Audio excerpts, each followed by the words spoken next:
বাগে জান্নাতের ফুল নিয়ে এসেছি, প্রিয় নবীর হাদিসে পাক নিয়ে এসেছি। আলহামদুলিল্লাহি রাব্বিল আলামিন ওয়াসসালাতু ওয়াসসালামু আলা সাইয়্যিদিল মুরসালিন, আম্মা বা'দ, ফাআউযু বিল্লাহি মিনাশ শাইতানির রাজীম। বিসমিল্লাহির রহমানির রহিম। আসসালাতু ওয়াসসালামু আলাইকা ইয়া রাসূলাল্লাহ ওয়া আলা আলিকা ওয়া আসহাবিকা ইয়া হাবিবাল্লাহ। আসসালাতু ওয়াসসালামু আলাইকা ইয়া নবিয়াল্লাহ ওয়া আলা আলিকা ওয়া আসহাবিকা ইয়া নূরাল্লাহ। প্রিয় ইসলামী ভাইরা, আলহামদুলিল্লাহ প্রতি সপ্তাহে নেই আজও আমরা আপনাদের মাঝে উপস্থিত হয়েছি মাদানী চ্যানেল বাংলার একটি অনুষ্ঠান 40টি হাদিসে মুবারাকা নিয়ে। জি হ্যাঁ, যে যেখান থেকে আমাদের দেখছেন সকলকে জানাই আন্তরিক শুভেচ্ছা ও অভিনন্দন। প্রিয় দর্শক, হয়তো আপনারা যারা আমাদের এই অনুষ্ঠান দেখেন আপনারা অবগত আছেন আমরা এই অনুষ্ঠান কি ধাপে সাজিয়েছি। আজও এর ব্যতিক্রম হবে না, তথা মিশকাত শরীফ থেকে একটি হাদিসে পাক আমরা শ্রবণ করব আর তার আলোকে আমরা টপিক সাজিয়ে আপনাদের মাঝে কিছু ব্যক্ত করার চেষ্টা করব। সাল্লু আলাল হাবিব সাল্লাল্লাহু তাআলা আলা মুহাম্মদ সাল্লাল্লাহু তাআলা আলাইহি ওয়া সাল্লাম। প্রিয় দর্শক, আসুন অনুষ্ঠান শুরু করার পূর্বে আমরা কিছু ভালো ভালো নিয়ত করে নিই। কেননা হাদিসে পাকের মধ্যে রয়েছে আমার আপনার প্রিয় নবী রাসূল আরবি সাল্লাল্লাহু আলাইহি সাল্লাম ইরশাদ করেন, ইন্নামাল আমালু বিন্নিয়াত, অর্থাৎ আমল যার প্রতি ডিপেন্ড করবে, আমলের কেন্দ্রস্থল হচ্ছে বান্দার নিয়তের উপরে। কাজে যে যত ভালো নিয়ত করবে তার প্রতিদান তত বেশি ভালো হবে, তথা আমল নির্ভর করে হচ্ছে বান্দার নিয়তের উপরে। বান্দার নিয়ত কি রয়েছে আল্লাহ পাক সেই নিয়তের দিকে দেখেন। তো আসুন আমরা অনুষ্ঠান দেখার পূর্বে কিছু ভালো ভালো নিয়ত করে নিই। আর কি সে নিয়ত? আল্লাহ এবং তার প্রিয় হাবিব সাল্লাল্লাহু আলাইহি সাল্লামের সন্তুষ্টি অর্জনের জন্য এই অনুষ্ঠান দেখব, যা শিখব তার উপর আমল করব, সম্ভব হলে অপরের কাছে পৌঁছিয়ে দেব ইনশাআল্লাহ আজ্জা ওয়াজাল। সাল্লু আলাল হাবিব সাল্লাল্লাহু তাআলা আলা মুহাম্মদ সাল্লাল্লাহু তাআলা আলাইহি ওয়া সাল্লাম। দুরূদ পাক পাঠ করার অসংখ্য ফজিলত ও বরকত বিভিন্ন কিতাবের মধ্যে বর্ণিত আছে। একটি হাদিসে পাক আমিও আপনাদের মাঝে উপস্থাপন করার চেষ্টা করছি। আমাদের প্রিয় আকা মক্কি মাদানী ওয়ালে মুস্তফা হুজুর আকরাম সাল্লাল্লাহু আলাইহি সাল্লাম ইরশাদ করেন, মান সাল্লা আলাইয়া ওয়াহিদান সাল্লাল্লাহু আলাইহি আশারা, অর্থাৎ যে ব্যক্তি আমার প্রতি একবার দুরূদে পাক পাঠ করবে আল্লাহ সুবহানাহু ওয়া তাআলা তার প্রতি 10টি রহমত নাজিল করবেন। সুবহানাল্লাহ সুবহানাল্লাহ। প্রাণপ্রিয় ইসলামী ভাইরা, সকলে চাই দুরূদে পাক পাঠ করে আল্লাহ পাকের রহমত অর্জন করতে। তো আসুন আমরা বেশি বেশি পরিমাণে দুরূদে পাক পাঠ করব ইনশাআল্লাহ আজ্জা ওয়াজাল। সাল্লু আলাল হাবিব সাল্লাল্লাহু তাআলা আলা মুহাম্মদ সাল্লাল্লাহু তাআলা আলাইহি ওয়া সাল্লাম। প্রিয় ইসলামী ভাইরা, আসুন আমরা প্রথমে মিশকাত শরীফ থেকে একটি হাদিস পাক শ্রবণ করে নিই আর তার আলোকে আপনাদের টপিকও আমরা বলে দেব। মিশকাত শরীফের 3614 নং হাদিসে পাকের মধ্যে ইরশাদ হচ্ছে, আন আনাসিন রাদিয়াল্লাহু আনহু আন্না নবিয়্য সাল্লাল্লাহু আলাইহি ওয়াসাল্লাম দরাবা ফিল খামরি বিল জারিদি ওয়ান নিআলি ওয়া জালাদা আবু বকর রাদিয়াল্লাহু আনহু 40। অর্থাৎ নবী করিম সাল্লাল্লাহু তাআলা আলাইহি ওয়া সাল্লাম মদ পানকারীর জন্য, যে ব্যক্তি মদ পান করত তাকে খেজুর গাছের ডাল এবং জুতা দিয়ে তাকে প্রহার করত এবং সিদ্দিকে আকবর রাদিয়াল্লাহু তাআলা আনহু 40 চাবুক মারত। প্রিয় দর্শক, এই হাদিসে পাকে যে বিষয়টি আমরা খুব সহজে উপলব্ধি করতে পারছি যে মদ পান করার কারণে যে শাস্তি ইসলামের মধ্যে রয়েছে সে ব্যাপারে নবী করিম সাল্লাল্লাহু আলাইহি সাল্লাম মদ পানকারী ব্যক্তিকে শাস্তি প্রদান করেছেন। তো এই হাদিসে পাকের আলোকে আমরা যে টপিক আজকে আপনাদের সামনে উপস্থাপন করব তা হচ্ছে মদের ভয়াবহতা। জি হ্যাঁ, মদের ভয়াবহতা সম্পর্কে আজ আপনাদের মাঝে আমরা কিছু ব্যক্ত করার চেষ্টা করব ইনশাআল্লাহ আজ্জা ওয়াজাল। সাল্লু আলাল হাবিব সাল্লাল্লাহু তাআলা আলা মুহাম্মদ সাল্লাল্লাহু তাআলা আলাইহি ওয়া সাল্লাম। প্রিয় দর্শক, মদ কাকে বলে? আসুন প্রথমে মদের সংজ্ঞা আমরা শ্রবণ করে নিই, তারপরে আমরা ইনশাআল্লাহ সে ব্যাপারে বিস্তারিত আলোচনা করব। বাহার শরীয়ত এর ৩য় খণ্ডের ৬৭১ নং পৃষ্ঠার মধ্যে বর্ণিত রয়েছে, হযরতে মুহাম্মদ আমজাদ আল আজমি রহমাতুল্লাহি তাআলা আলাইহি তিনি বলেন, অভিধানে পান করার বস্তুকে শরাব বলা হয় এবং ফকিহদের পরিভাষায় শরাব বা মদ তাকেই বলা হয় যাতে নেশা হয়। প্রিয় দর্শক, এক কথায় আমরা যদি বলতে চাই যে মদ তাকেই বলা হয় যার মাধ্যমে নেশা হয়, যার কারণে মানুষ নেশাগ্রস্ত হয়ে যায়, জ্ঞান শূন্যতায় পড়ে যায় বা বেহুশ হয়ে যায়, জ্ঞান কাজ করে না, আকল নির্ভুল হয়ে যায়, ওই বস্তুকে ওই জিনিসকে বলা হয় মদ। সেই মদ যে কোনোভাবে হতে পারে, যে কোনো প্রকারের মদ হতে পারে, যে জিনিসের মাধ্যমে মানুষের আকলকে জায়ে করে ফেলে তথা মানুষের আকলকে বিলুপ্ত করে ফেলে, সেটাই হচ্ছে মদ। আর মদের ব্যাপারে কুরআনে পাকের মধ্যে ইরশাদ হচ্ছে, যেমনটি সূরা বাকারার 219 নং আয়াতের মধ্যে ইরশাদ হচ্ছে, বিসমিল্লাহির রহমানির রহিম, ইয়াসআলুনাকা আনিল খামরি ওয়াল মাইসির কুল ফীহিমা ইসমুন কাবীরু ওয়া মানাফিউ লিন-নাস। যা কানজুল ঈমান থেকে অনুবাদ, আপনাকে মদ ও জুয়ার বিধান সম্পর্কে জিজ্ঞাসা করছে, আপনি বলুন সে দুটিতে মহা পাপ রয়েছে এবং মানুষের জন্য কিছু পার্থিব উপকারও, আর সে দুটির পাপ সে দুটির উপকার অপেক্ষা বড়। এক কথায় আল্লাহ সুবহানাহু ওয়া তাআলা ইরশাদ করছেন, কুল ফীহিমা ইসমুন কাবীর, যে এটাও মহা অর্থাৎ ভয়ঙ্কর মারাত্মক গুনাহ, একটি ভুল পাপ কাজ মদ পান করা। এই মদের ব্যাপারে আল্লাহ সুবহানাহু ওয়া তাআলা আরও ইরশাদ করেন, কানজুল ঈমান থেকে অনুবাদ, আল্লাহ সুবহানাহু ওয়া তাআলা ইরশাদ করছেন, হে ঈমানদারগণ, মদ, জুয়া, মূর্তি এবং ভাগ্য নির্ণায়ক তীর অপবিত্র শয়তানি কাজ, সুতরাং তা থেকে বেঁচে থাকো যাতে তোমরা সাফল্য লাভ করো। আর ইরশাদ হচ্ছে, আল্লাহ সুবহানাহু ওয়া তাআলা ইরশাদ করেন, শয়তান তো এটাই চায় যে তোমাদের মধ্যে শত্রুতা ও বিদ্বেষ ঘটাবে মদ এবং জুয়ার মাধ্যমে এবং তোমাদেরকে আল্লাহর স্মরণ ও নামাজে বাধা দেবে, তবে তোমরা কি বিরত হবে? আল্লাহ সুবহানাহু ওয়া তাআলা এই আয়াতে কারিমার মধ্যে স্পষ্টভাবে ঘোষণা দিচ্ছে যে মদ, জুয়া, মূর্তি এগুলো হচ্ছে শয়তানি কাজ। যারা শয়তানকে অনুসরণ করে তারাই মদ পান করে, এক কথা। যারা শয়তানকে ভালোবাসে, শয়তানের অনুসরণ করে, তারাই মদ পান করে।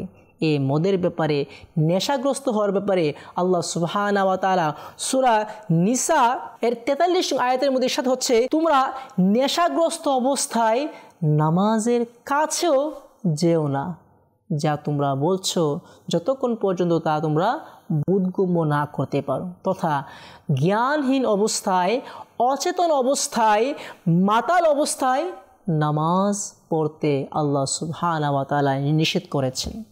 প্রিয় ইসলামী ভাইরা, মদ পান করা, মদের ভয়াবহতা, মদের পরিণতি, দুনিয়াতে ভয়ানক পরিণতি ঘটে এবং আখিরাতেও সে ভয়ানক পরিণতির সম্মুখীন হবে।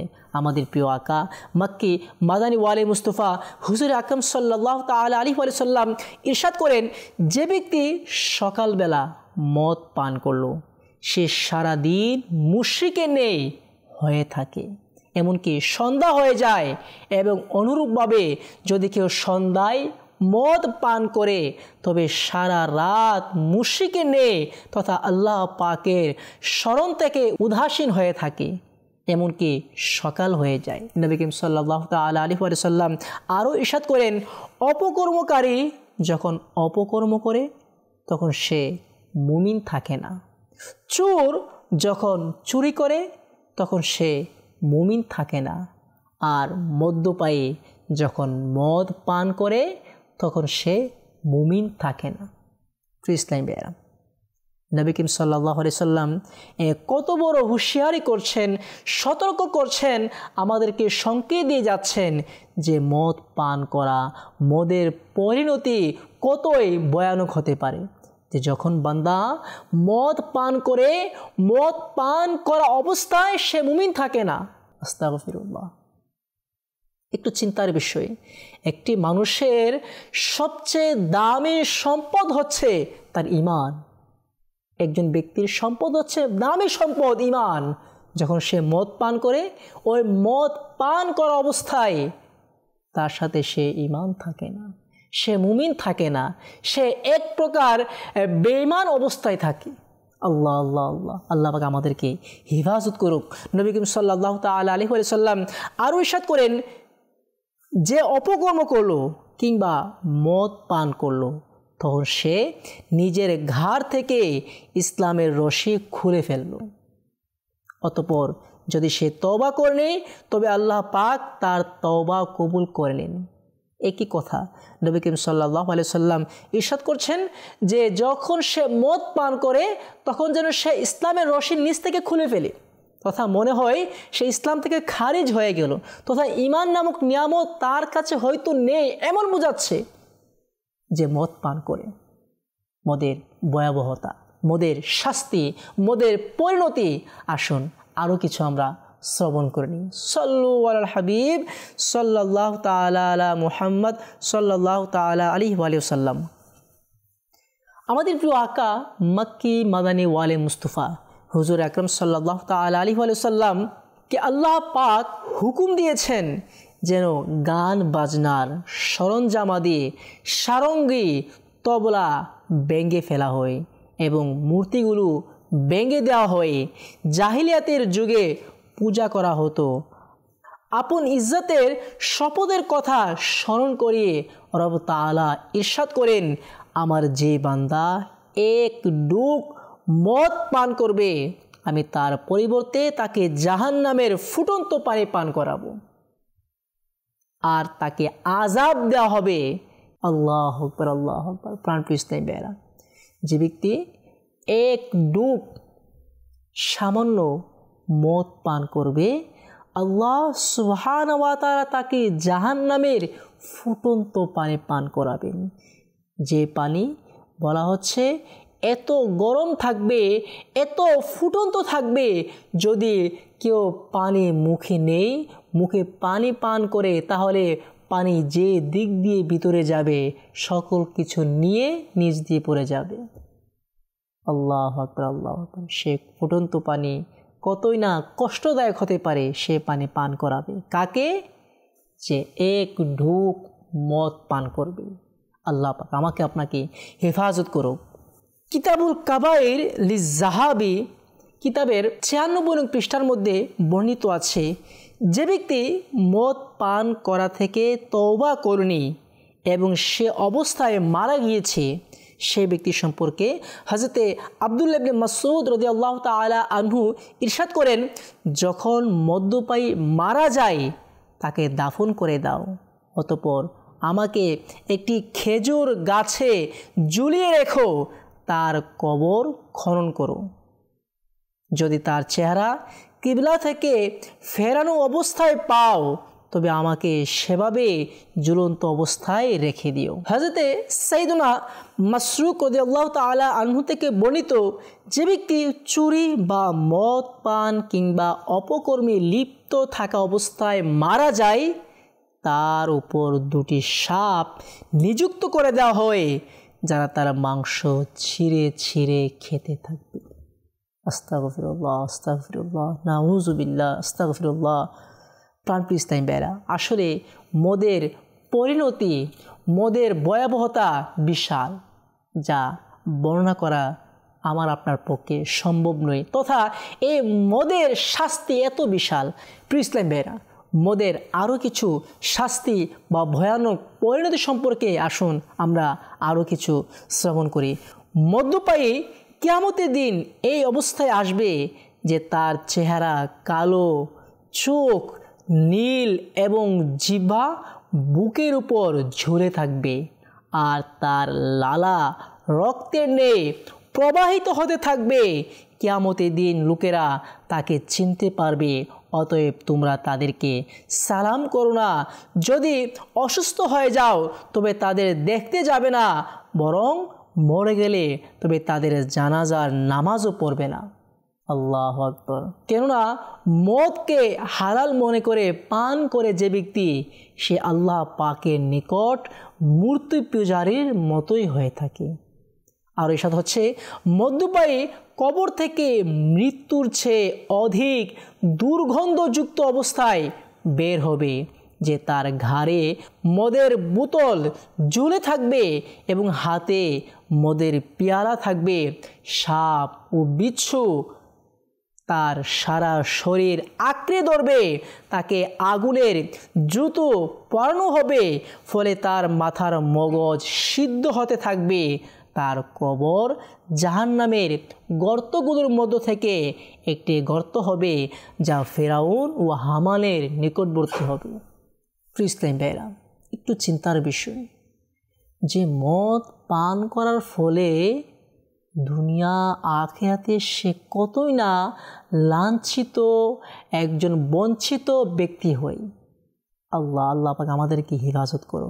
প্রিয় ইসলাম ভাইরা, মদ পান করার ফলে একটি মানুষ নেশাগ্রস্ত হয়ে যায় বা সে সমাজে একজন বিতাড়িত মানুষ হিসাবে গণ্য হয়ে যায়। আচ্ছা, আপনি নিজে দেখুন, আপনার জানা মতে আশেপাশে যারা মদ পান করে তাদেরকে সমাজের মানুষ কখনো কি ভালো চোখে দেখে? দেখে না, কখনো দেখে না। যদিও বা তাকে সাধারণভাবে কোনো কারণবশত তার কথা মান্য করতে হয়, কিন্তু বাধ্য হয়ে মান্য করে। তথা সমাজের সাধারণ জ্ঞান সম্পন্ন ব্যক্তিরা বা সমাজের নলেজ সম্পন্ন ব্যক্তিরা কখনো তাকে সম্মান করে না, মন থেকে সম্মান করে না, তার প্রতি রেসপেক্ট করে না, তাকে সম্মান দেয় না, তাকে মন থেকে ঘৃণা করে, তাকে তুচ্ছ তাচ্ছিল্য মনে করে সে সমাজ থেকে একজন বিতাড়িত ব্যক্তি হয়ে যায়। আর এই মদ পান করার ফলে একটি পরিবার ধ্বংস হয়ে যায়। হয়তো আপনি দেখেছেন আপনার আশেপাশে আজ অহরহর হয়তো এমন ঘটনা ঘটছে যার প্রত্যক্ষদর্শী আপনি। হ্যাঁ, ঘটছে এমন ঘটনা যে একটি পরিবার ধ্বংস হয়ে যায় একটি মদ্যপায়ী ব্যক্তির কারণে। একজন মদ্যপায়ী ব্যক্তির কারণে একটি পরিবার ধ্বংস হয়ে যায়। উদাহরণস্বরূপ, যদি ঘরের কর্তা মদ পান করে তাহলে তার স্ত্রী থাকে একদিকে, সন্তান থাকে একদিকে, আর এমনও দেখা যায় সন্তান ওই মদ্যপায়ী পিতার পরিচয় দিতে সমাজে লজ্জাবোধ করে। হ্যাঁ, এমন ঘটছে, এমন হচ্ছে। সন্তান পিতার পরিচয় দিতে লজ্জাবোধ করে। কিসের কারণে? পিতা মদ্যপায়ী, পিতা মদ পান করে। আল্লাহ পাক আমাদেরকে হেফাজত করো। আসুন এই মদের ভয়ানক পরিণতি সম্পর্কে আরও কিছু শ্রবণ করি।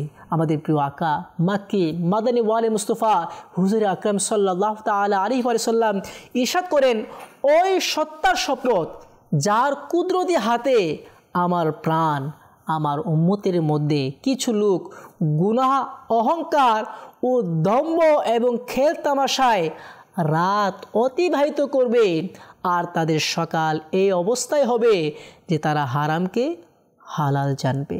গান বাজনার জন্য নর্তকী রাখা, মদ পান করা, রেশমি পোশাক পরিধানের কারণে বিকৃত হয়ে বানর ও শুয়োরের আকৃতিতে পরিবর্তন হয়ে যাবে।